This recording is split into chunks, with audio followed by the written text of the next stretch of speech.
la invitación acerca de la ruina. ¿De qué vamos a hablar? De la ruina. Salmo 106, verso 36 dice: y sirvieron a sus ídolos, los cuales fueron causa de su ruina. Lo leemos una vez más.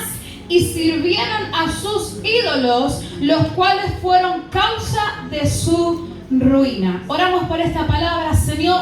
En el nombre de Jesús te pedimos una vez más que tu sabiduría, que tu entendimiento sea en nosotros. Espíritu Santo de Dios, aquí estamos listos y preparados para recibir una palabra. Te pedimos, Señor, que todo lo que nos bendiga, todo, Señor, lo que sea de edificación, tú nos ayudes a retenerlo y a ponerlo por obra. Pedimos, Señor, que tu luz nos alumbre, que, Señor, la luz de tu palabra alumbre nuestro entendimiento y todo aquello que está entenebrecido en tinieblas, en el nombre de Jesús en esta hora se libere en nosotros, Señor, para entender y comprender lo que quieres hablarnos, porque hay libertad, porque hay sanidad, porque, Señor, estamos en un nuevo comienzo, en un nuevo tiempo que tú has desatado, y porque, Señor, en este día alguien en esta casa vuelve a levantarse para tu gloria y para tu honra, en el nombre de Jesús. Amén y amén. ¿Cuántos pueden darle la gloria al Señor?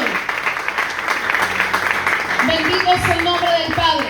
Es muy corto el verso que acabamos de leer, el cual dice: sirvieron a sus ídolos, los cuales fueron causa de ruina. Y hay algo que tenemos que entender y que tenemos que tener presente, es que Dios no planeó la ruina para nuestra vida. Él nunca deseó en su corazón que su pueblo, que sus hijos, que su creación terminara en una etapa de ruina, en un momento de ruina, o muchos vivieran la mayor parte de su vida en ruina. ¿Se entiende? Dios no planeó la ruina. Dios no quiso que pasáramos por valles de ruina, por temporadas de ruina. Dios desea otra cosa para sus hijos. Amén. Ahora, lo que sí tenemos que aprender es que la ruina viene a causa de malas elecciones. La ruina viene a causa o es consecuencia de tomar malas decisiones. El Salmo es muy claro. Si lo querés más claro, tírale agua, como dice el dicho, ¿sí? El Salmo dice: sirvieron. ¿Que de quién estaban hablando? Del pueblo de Dios. Y ahora vas a ver cuál es la referencia principal. Dice: sirvieron a sus ídolos, los cuales, la decisión de servir a ídolos y no al Señor, esa decisión trajo como consecuencia ruina. Dice: los cuales fueron causa de su ruina. Si alguien ha pasado o está viviendo tiempos de ruina, es momento de identificar qué mala elección o qué mala decisión nos llevó a eso. ¿Amén? Ahora, también habla acerca de ídolos. ¿A qué nombra? Al ídolo. Quiero explicarte que ídolo significa persona o cosa amada, admirada o exaltada. Admirada, amada, con mucha exaltación. Es algo a quien hoy en día le podés entender como que gente le rinde su vida a ídolos, ya sea una persona o puede ser una cosa, un objeto, algo que se le ama más que a la vida, que se lo exalta más que a la vida misma y que se lo admira más que a cualquier cosa. Como hijos de Dios y como pueblo de Dios y escogidos que somos, no hay otro que merezca amor, admiración, exaltación y gloria que sea nuestro Padre. No hay otro en la tierra, en el cielo, debajo de la tierra que merezca la gloria, que merezca la honra y que merezca ser admirado, que no sea nuestro Creador, nuestro Hacedor. Si hay algo o alguien que se está llevando en tu vida la gloria que es para el Padre, es un ídolo. ¿Y sabes qué hay que hacer? Hay que cortar, hay que destruirlo, porque no hay otro en tu vida y en mi vida que merezca ser exaltado como aquel que nos dio la vida, como aquel que creó todo lo que vemos.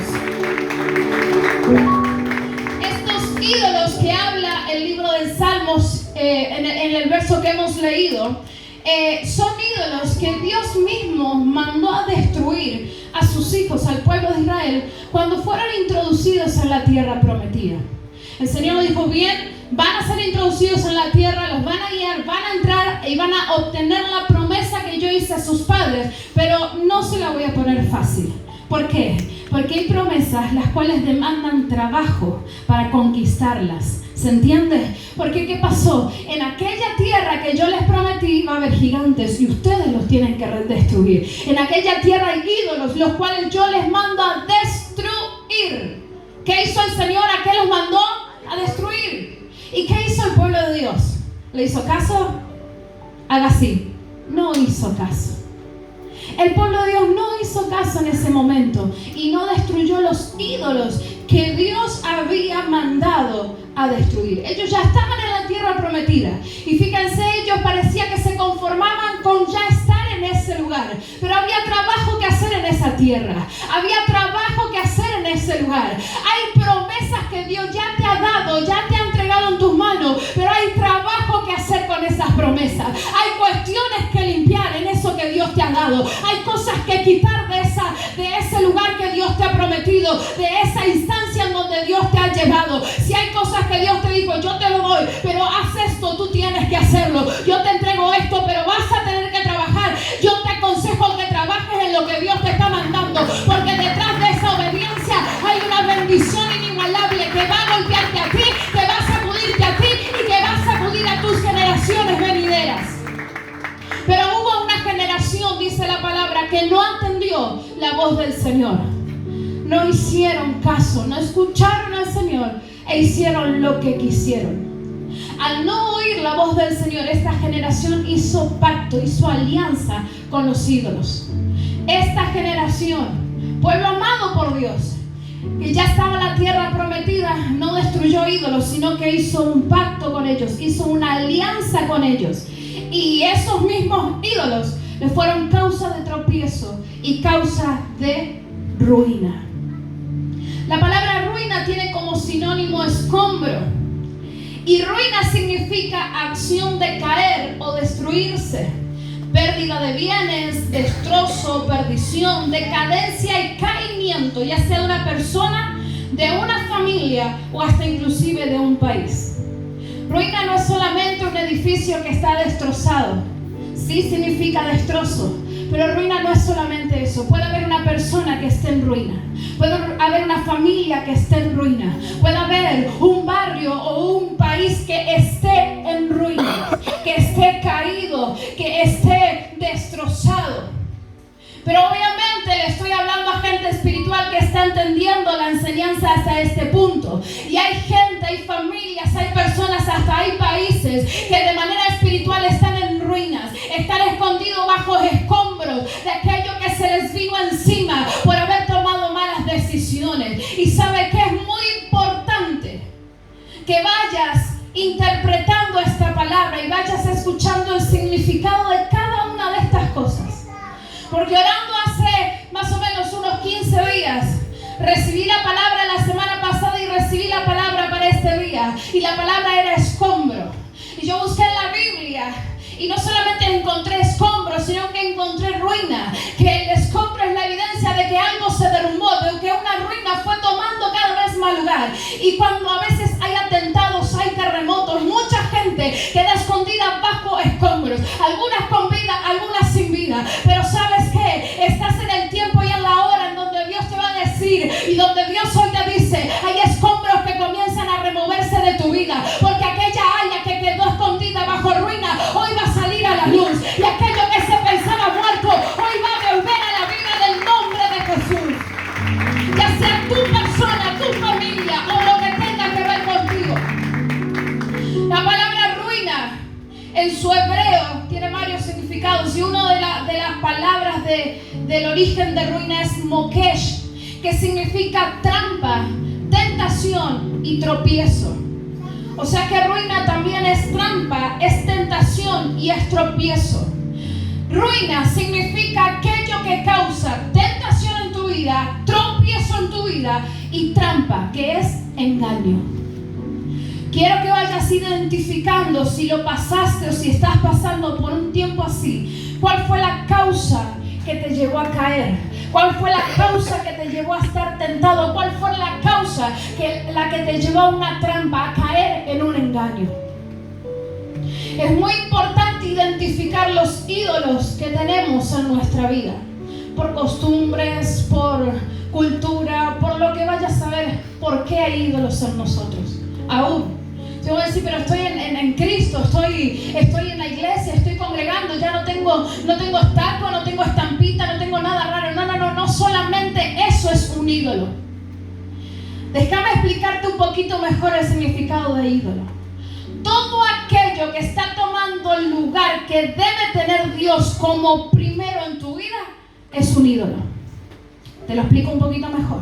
Si tu esposo tiene más amor, más tiempo de ti para él, si tu esposo lleva más elogios, si tu esposo mujer lleva más, es lo primero, es lo esencial en tu vida, más que lo que Dios debe de ser en tu vida, tu esposo está siendo un ídolo. No me vengan mañana con la carta de divorcio porque la pastora dijo, le estoy hablando a gente espiritual. Dios te dio el esposo, gloria a Dios, pero el esposo no tiene que ocupar el lugar de Dios en tu vida. Hijos que ocupan el lugar de Dios en nuestra vida, no. Por más que mi hijo sea un milagro que Dios me dio, él no va a ocupar el lugar de Dios en mi vida. Mi primer gratitud, mi primera alabanza, mi devoción, mi primer búsqueda es a Dios. Después viene mi hijo. Mi hijo es evidencia de la añadidura que el Señor nos ha dado.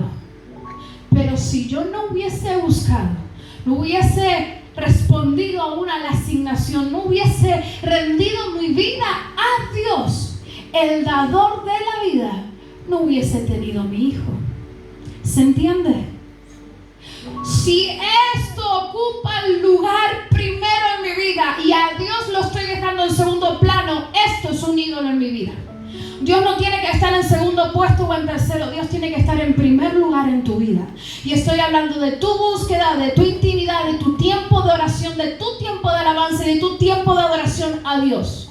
Acá, en este lugar, lo hacemos, sí, pero no quiere decir que acá es el primer momento que tú tienes que orar hoy jueves o el día domingo. Es en casa, en intimidad con el Señor.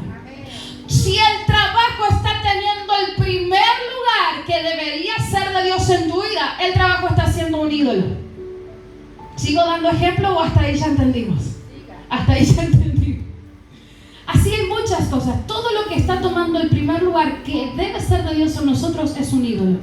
Porque es más atención a eso que a Dios. Es más atención al esposo que a Dios. Más atención a los hijos que a Dios. Más atención al trabajo que a Dios. Más atención a los bienes materiales que a Dios. Y eso es un ídolo. Y eso no tiene que ocupar el primer lugar. Si alguien debe de ocupar el primer lugar en nuestra vida, tiene que ser Dios. El creador y el hacedor de la tierra. El que te sacó de la muerte. El que sacó la enfermedad de tu cuerpo.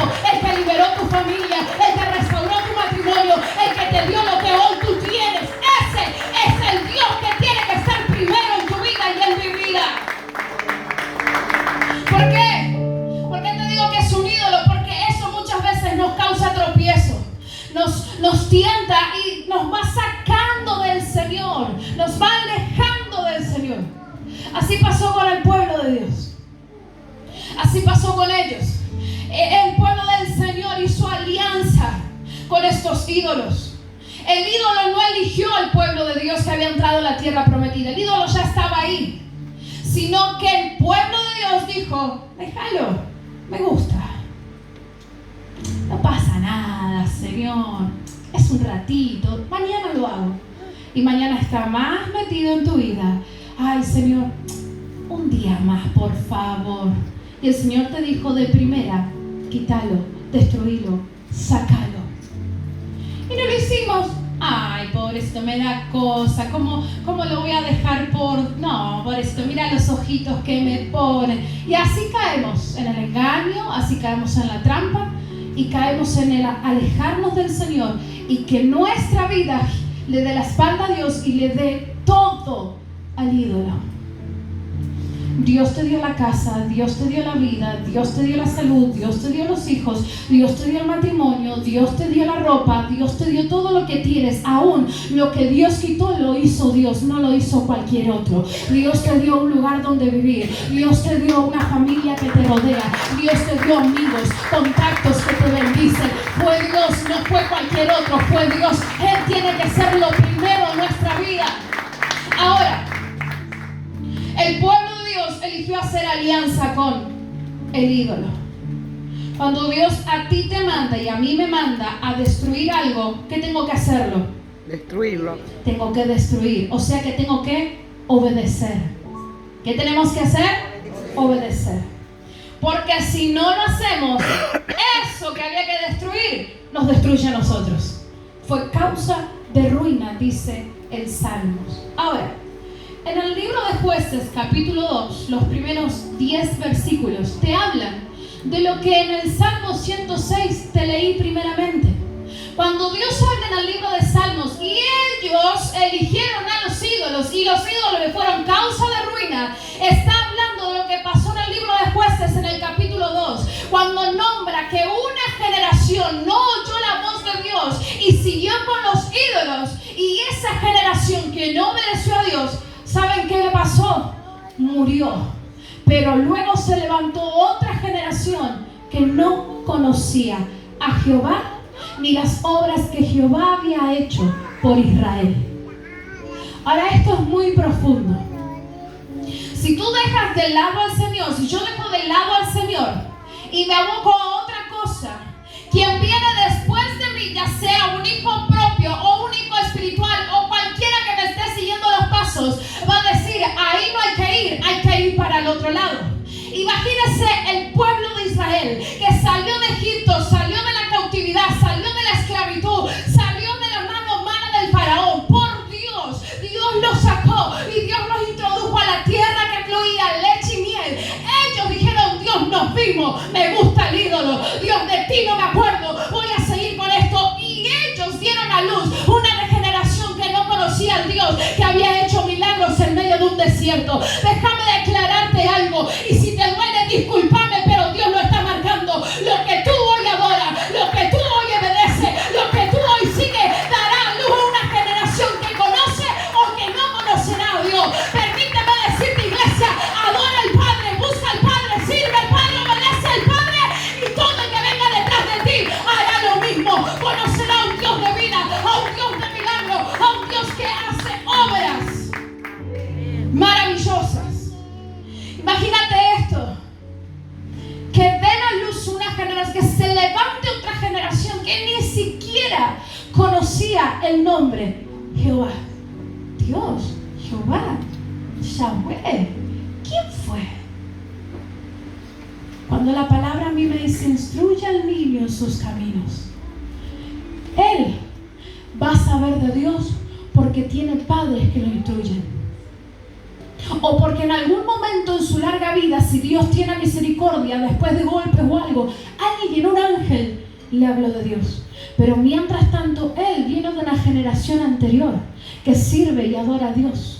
Mi hijo viene de una generación que está sirviendo y adorando a Dios. Entonces mi hijo sabe orar. ¿Por qué? Porque la generación anterior eligió a Dios y le ora a Dios y le busca a Dios. Mi hijo sabe que en el momento más difícil o en el día de mañana, cuando otras sean las pruebas y los procesos, va a saber que tiene la Biblia, que es la palabra de Dios, y va a saber dónde buscar ayuda, dónde ir a llorar, dónde ir a buscar un consejo. ¿Por qué? Porque vio un papá y vio una mamá que buscaron a Dios en momentos difíciles, que leyeron la Biblia en momentos alegres y en momentos difíciles. Tu generación postrera va a hacer lo que tú estás haciendo hoy en día, y depende de que ellos conozcan o no a Dios por ti y por mí. Mirá que tenés algo de decirle, esto me duele. Hay ruina en algunas generaciones porque anteriormente se les dio la espalda al Señor. Si tú no quieres dar a luz una generación en ruina, pon primero a Dios en tu vida. Ay, que yo no me quiero separar de esto. Sepárate, dice el Señor. Pero es que sepárate. No hay punto intermedio. No es si te gusta o no te gusta. Dios sabe por qué a veces te dice, separa eso de tu vida. Destruí eso de tu vida. Aleja eso de tu vida. Él sabe. Si Él te lo dice, es porque tú le estás importando. Es porque Él te ama. ¿O acaso el que es padre corrige a su hijo porque lo odia? Lo corrijo porque yo lo amo, no quiero que le vaya mal. ¿O me equivoco? Cuando Dios a veces nos dice, corta eso de tu vida, es porque Él te ama y quiere lo mejor para ti. Ay, pero a mí me gusta, me hace mujer, me hace feliz, me hace todo. Pero si no es lo que yo quiero para tu vida, córtalo. Te puede hacer lo más bien humanamente hablando, pero si Dios te dice es momento de cortar, es momento de cortar esa alianza, es momento de salirte de esos ídolos, de dejar aquello que yo te mandé de un principio que no lo siguieras, es porque hay algo mejor, que hay algo mejor, algo mayor que Dios quiere darte y que Dios quiere manifestar en tu vida. ¿Se entiende? Si Dios está primero en tu vida, estará primero en tus generaciones. ¿Qué tenemos que hacer? Atender la voz del Señor. Ezequiel 18:30 dice: por tanto, a cada uno de ustedes, los israelitas, los juzgaré según su conducta, lo afirma el Señor omnipotente. Y sigue diciendo: arrepiéntanse y apártense de todas sus maldades, para que el pecado no les acarree la ruina. ¿Qué tenemos que hacer para que la ruina no venga a nuestra vida? Arrepentirnos y apartarnos. ¿Qué tenemos que hacer? La palabra ruina en esta cita bíblica es la palabra mikshol, que significa lo que causa que la persona tropiece. Yo no sé usted si me está entendiendo o no, pero cuando yo descubro que ruina significa lo que causa que la persona tropiece, ¿sabe cómo me hizo la cabeza? Yo quedé mirando este verso y dije: Señor, ¿en serio? Hay algo que causa que tropecemos. Eso debemos identificar y a eso debemos destruir. Si es tu pensamiento lo que causa que tropieces, cambia tu pensamiento. En sí, la palabra arrepentirse es cambio de mentalidad.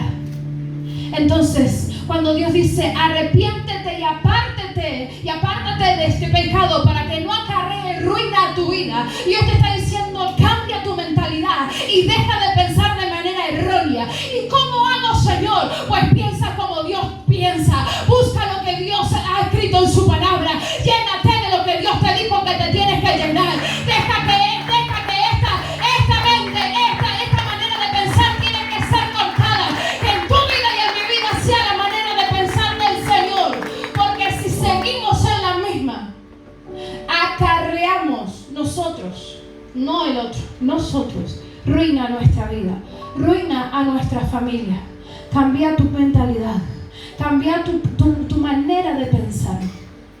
Te dije hace un momento de que la ruina lleva a que se junten escombros y muchas personas quedan a veces atrapadas debajo de los escombros. Y yo decía: Señor, pero ¿qué me quieres decir con esto?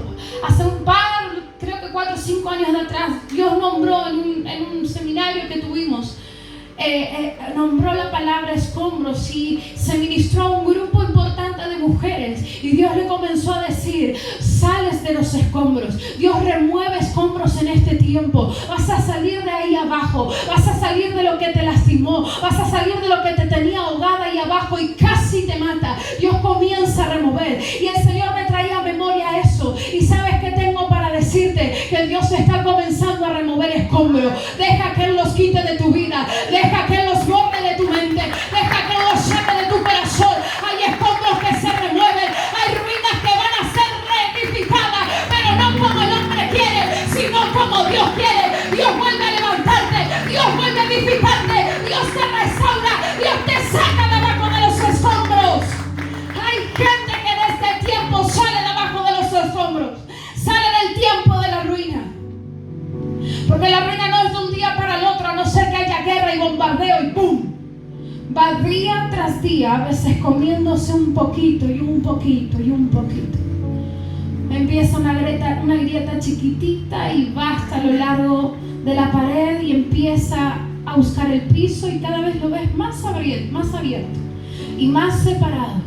Pero es un trabajo de momento a momento, de día a día, hasta que un día te encuentras con que se derrumba y encuentras escombros. Hay gente que por años no supo qué hacer frente a situaciones y hoy está escondido bajo escombros.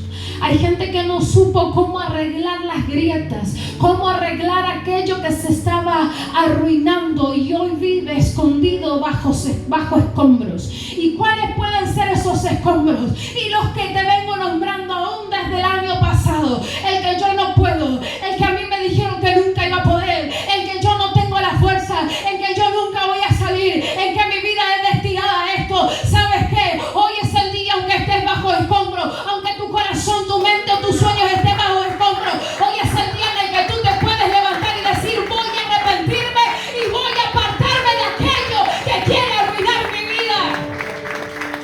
Hoy es el día. Ahora muchos, cuando escuchan la voz del Señor y el consejo del Padre, dice la palabra que se endurece el corazón. Mi consejo para ti hoy es: no endurezcas tu corazón, por más que lo que Dios te esté diciendo te duela.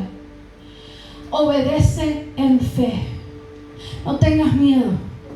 A veces da miedo arreglar algo porque no sabes si te va a salir bien o te va a salir mal. Pero el que lo arregla verdaderamente no es ni tu fuerza ni la mía, es el Señor. Solo se demanda y se espera de nosotros fe, obediencia y fe. Arrepentirse y apartarse de todo aquello que quiere engañarte, te quiere hacer caer y te quiere tentar. Te dije que el cambio de mentalidad, esto es arrepentimiento, y dejar de seguir un pensamiento erróneo, esto es apartarte, alejarte, dejar de. Hechos capítulo 15 verso 16 en adelante dice: después de esto volveré y reedificaré el caído tabernáculo de David y repararé sus ruinas y lo volveré a levantar para que el resto de la humanidad busque al Señor y también todas las naciones que invocan mi nombre. Esto dice el Señor, y lo ha dado a conocer desde los tiempos antiguos. Mire qué importante. Encontramos que a veces no tener a Dios como prioridad, como algo primero en nuestra vida, causa ruina en nosotros. Vimos el significado y algunos de los motivos de la ruina, y uno de los motivos de caer en ruina es no obedecer al Señor. Y ahora Dios nos dice: yo volveré y reedificaré. Mire qué tremendo. Usted capaz que llegó hasta este día y hasta este momento, o cuando conoció a Cristo, llegó convencido de que ya no podía salir de donde estaba, de que ya no había cambio, de que ya no había oportunidad nueva. Pero hoy Dios te habla de una oportunidad nueva. Hoy Dios te habla de una restauración, y no solamente de una restauración, sino de un nuevo levantar, de un nuevo edificar. Dios te está hablando desde que comenzó este año de algo nuevo. Dios tiene algo nuevo para tu vida. No te alíes con personas o con cosas que Dios no te manda a aliarte. No desesperes. Espera en el Señor a la persona correcta, al momento correcto, o al recurso correcto, porque Dios sabe con quién unirte, Dios sabe con quién bendecirte, Dios sabe quién edificarte. Hay veces que Dios te dice: ahí no, porque ahí hay ruina, y hoy Dios te dice: yo me voy a encargar de lo nuevo. Él se encarga de lo nuevo. Si Él te dice: ahí no, porque ahí va a haber ruina, tú tienes que decir: amén, Señor, yo quisiera, pero voy a obedecer en fe. Entonces tú te vas para el lado donde hay edificación, donde hay restauración, donde hay algo nuevo, donde hay promesas poderosas, como la que está escrita en el libro de Hechos, como acabamos de leer. Encuentro en esta palabra que seremos reedificados, reparados, levantados. ¿Y qué? ¿Para qué vamos a ser reedificados, levantados y parados por el Señor? Para que otros busquen y sepan de Él. Me vuelvo al libro de Jueces 2. Por una generación que no oyó la voz de Dios ni lo obedeció, se levantó otra que ignoró totalmente a Dios. Pero hoy tú y yo tenemos la bendición y el privilegio de ser renovados, restaurados y reedificados. Una generación con diferentes edades ¿Que va a hacer qué? Va a hacer que el que viene atrás conozca al Dios Todopoderoso. Que el que viene atrás y el que se está por levantar atrás sepa que el Dios al que tú le serviste aún en momentos difíciles, al que tú le alabaste aún en temporadas de tormentas, ese es el que vive, ese es el que hace maravillas, ese es el que hace obras que no se igualan en la tierra, porque Él es el que tiene el poder para hacerlo. Déjame alentarte en esta hora y decirte, hay un tiempo de reedificación para tu vida, hay un tiempo de levantamiento para tu vida. Yo no sé quién se estaba escondiendo debajo del escombro, yo no sé quién vive en ruina, pero hoy Dios te dice, hoy te reedifico, hoy te levanto, porque haré cosa grande, que hay otro ojo que lo va a ver contigo, no con otro, contigo, dice el Señor. Dale, alabanza al Padre. Hay personas que van a ser la evidencia de una verdadera restauración en la tierra, de lo que Dios hace, de lo que Dios quiere. Tu restauración, tu reedificación y tu levantamiento va a restaurar otra generación, va a reedificar otra generación o impedir la ruina de otra generación. Tu sanidad sana a otra generación. ¿Y pero qué hay de los dolores y los procesos? Te tocó a ti para que a otro no le suceda. Justo a mí sí, justo a ti, porque Dios te quería tratar por medio de eso. Para que cuando abras tu boca, que es como espada aguda, otra generación sea libre y sea levantada y sea edificada y conozca las verdades divinas de nuestro Padre. ¿Y sé por qué a mí? Porque Dios a ti te escogió como saeta bruñida y te ha afilado por medio de los procesos para que la generación que viene detrás tuyo sepa que el Dios de Israel vive, que el Dios de Israel es real, que el Dios de Israel, tu Dios y mi Dios, es el que restaura, es el que sana, el que se libera y el que hace las cosas que para el hombre no había oportunidad de hacerlas nuevas, Él las hace nuevas. Déjame decirte que estás en un tiempo de restauración, estás en un tiempo en donde Dios vuelve a levantarte. Te hayas caído por una mala elección o te hayan llevado a una mala elección, Dios hoy dice, yo vuelvo y te reedifico. Yo vuelvo y reparo las ruinas de aquello que se había caído. Yo vuelvo a levantarte porque hay una generación que está esperando por oírte, que está esperando por verte. Hay una generación no solamente que está esperando, sino que ya te está mirando y ya está poniendo tus ojos en ti. ¿Qué tienes que hacer hoy? Señor, aquí estoy. Tomé una mala decisión. Elegí mal a veces en mi vida y hoy estoy viendo las ruinas. Pero no quiero llegar a una caída total. No quiero llegar a que mi vida, mi familia, lo mío o mi barrio o lo que tú me has dado se destruya en totalidad, sino que quiero hoy volver a levantarme. Y para eso está el Señor, con su mano extendida junto a ti, delante de ti, para volver a levantarte. Hay un nuevo levantar, hay reedificación, hay restauración y hay gloria del Padre que se manifiesta en los tuyos y en tus generaciones para que conozcan los demás quién es el Dios al que servimos. Ponete de pie, por favor, y vamos a orar al Padre en esta noche por esta enseñanza.